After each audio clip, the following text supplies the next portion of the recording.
Itigil ang lahat, huwag kang kikilos, huwag kang magdedesisyon, at higit sa lahat huwag mong babaliwalain ang mensaheng ito. Libra, may isang lihim na hindi mo pa nakikita, isang presensyang tahimik na gumagalaw sa likod ng iyong mga ngiti. Akala mo ay normal lang ang mga hadlang, ang pagkaantala, at ang biglaang pagbabago ng enerhiya sa paligid mo.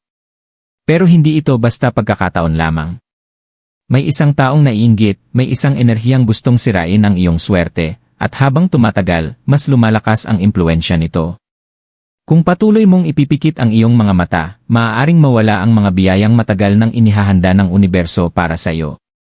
Makinig ka dahil ang babalang ito ay hindi para sa lahat, ito ay para lamang sa piling Libra na handang magising sa katotohanan, maligayang pagdating sa Cosmic Oracle Divine, ang sagradong espasyo kung saan ang mga lihim ng universo ay unti-unting ibinubunyag. Dito, ang mga bituin ay hindi lamang liwanag sa kalangitan, sila ay mga tagapagbantay, mga saksi sa iyong mga laban at tagumpay. Libra, ikaw ay likas na tagapagdala ng balanse, kapayapaan, at kagandahan. Ngunit tandaan mo ito, kapag ikaw ay nagliliwanag ng sobra, may mga aninong pilit kang papatayin. Sa gabay ng banal na karunungan at masidhing enerhiya ng kosmos, sisilipin natin kung sino ang nagtatangkang hadlangan ang iyong landas, bakit sila naroroon sa iyong buhay, at higit sa lahat, kung paano mo babawiin ang iyong kapangyarihan.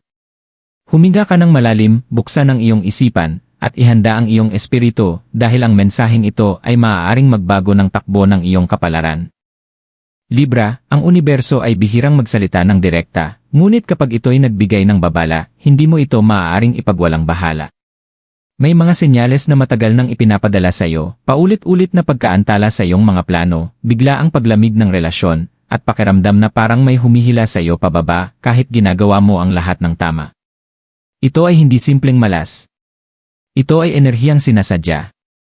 May isang taong malapit sa iyo, maaaring kaibigan, kamag-anak, o kasamahan, na hindi kayang tanggapin ang iyong liwanag.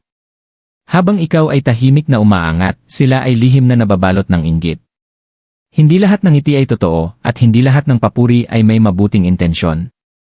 Ang taong ito ay maaaring hindi hayagang umaatake, ngunit gumagamit ng mga salita, emosyon, at negatibong intensyon upang guluhin ang balanse na likas sa iyong kaluluwa. Libra, ikaw ay sensitibo sa enerhiya. Kapag may mali, nararamdaman mo ito, ngunit madalas mo itong binabaliwala para mapanatili ang kapayapaan. Ito ang mismong dahilan kung bakit ka madaling pasukin ng negatibong impluensya.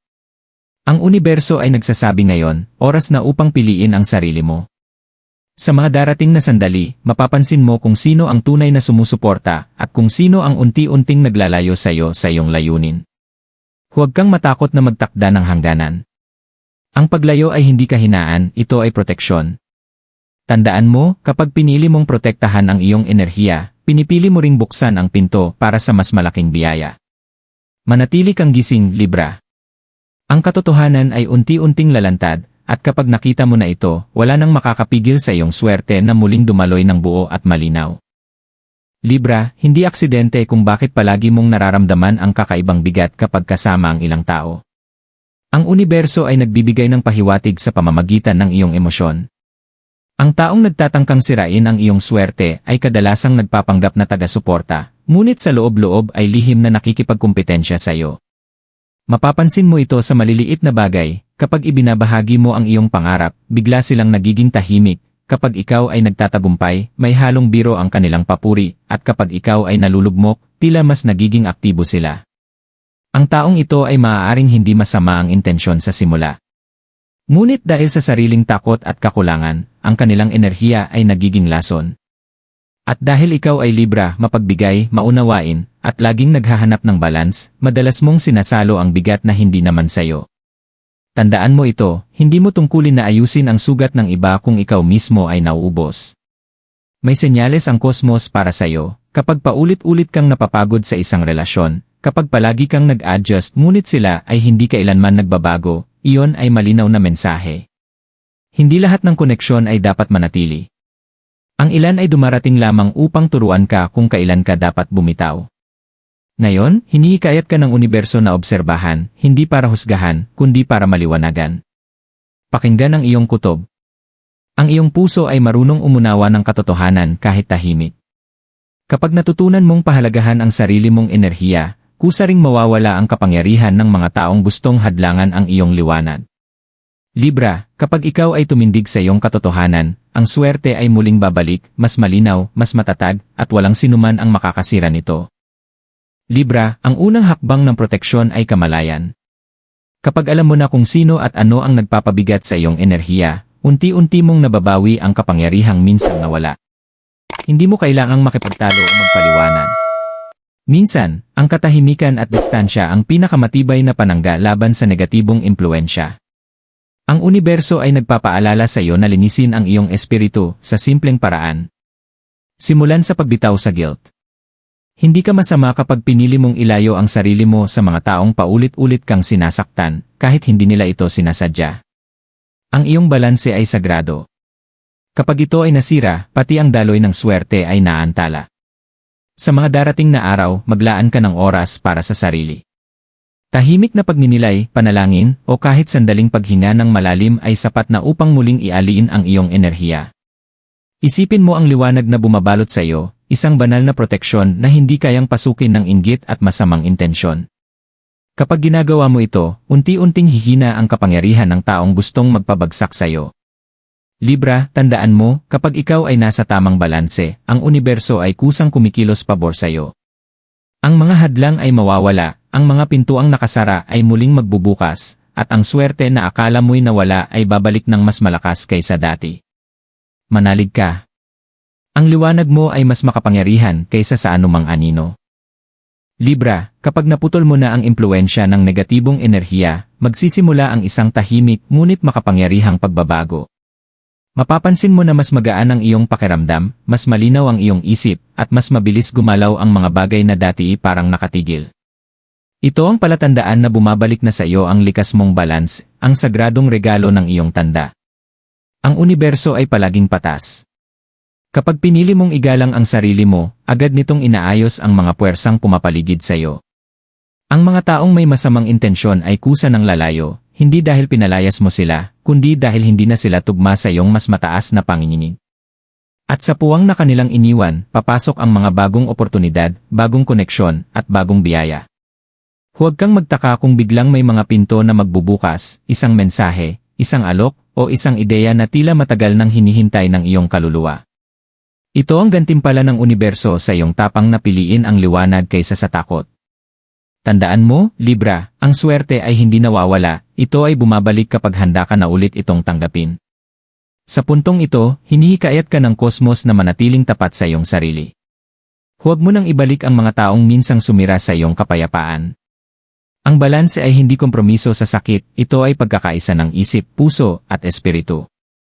Libra, habang ikaw ay muling tumatayo sa iyong gitna, ang iyong liwanag ay nagiging gabay hindi lamang para sa iyo, kundi pati sa iba. At tandaan mo ito, kapag ang isang Libra ay ganap na nakaayon sa sarili, walang sinuman ang makakasira sa kanyang swerte. Libra, bago tuluyang magwakas ang mensaheng ito, may isang mahalagang paalala ang universo na dapat mong dalhin sa iyong puso. Hindi lahat ng laban ay kailangang ipaglaban ng harapan. Ang tunay na lakas mo ay nasa iyong kakayahang pumili ng kapayapaan ng walang pagsisisi. Kapag naramdaman mong muli ang bigat, huwag mong isipin na ikaw ay bumabalik sa dati, ito ay simpleng paalala na patuloy mong alagaan ang iyong sarili. May mga pagkakataon na susubukin ka, may babalik na mga alaala, may muling lalapit na mga taong minsang nagdulot ng pagkalito. Sa sandaling iyon, alalahanin mo ang lahat ng iyong napagdaanan. Ang universo ay hindi ka inilayo sa kanila ng walang dahilan. Ang bawat paglayo ay paghahanda sa mas malaking biyaya na hindi ka siya kung dala mo pa ang lumang bigat. Libra, ang iyong swerte ay konektado sa iyong katapatan sa sarili. Kapag ikaw ay nagpapanggap lamang na ayos ka, humihina ang daloy ng biyaya. Ngunit kapag ikaw ay totoo, kahit tahimik, kahit mag-isa, ang kosmos ay kumikilos upang suportahan ka. Ito ang dahilan kung bakit ang babalang ito ay ibinigay sa iyo ngayon, hindi upang takutin ka, kundi upang palayain ka. Isara mo ang iyong mga mata sa sandaling ito at tanggapin ang liwanag. Sabihin mo sa iyong sarili, pinipili ko ang balanse. Pinipili ko ang kapayapaan. Pinipili ko ang swerte na nakalaan para sa akin. At sa pagpiling iyon, Libra, magsisimula ang bagong yugto, isang yugto kung saan walang sinuman ang may kapangyarihang sirain ang iyong liwanag. Libra, kung naramdaman mo ang bigat sa iyong dibdib habang pinakikinggan ang mensaheng ito, hindi ito aksidente. Ibig sabihin, ikaw ang tinatawag ng universo. Ang babalang ito ay para sa mga Libra na handang ipaglaban ang kanilang kapayapaan at hindi na muling papayag na agawin ng iba ang kanilang swerte. Ngayon ang sandali ng pagpili. Pipiliin mo ba ang lumang takot o pipiliin mo ang bagong lakas? Tandaan mo, kapag ang isang Libra ay gumising sa katotohanan, walang sinuman ang makakapigil sa kanyang pag-angat. Ang mga anino ay mawawala kapag ikaw ay tumayo sa iyong liwanag.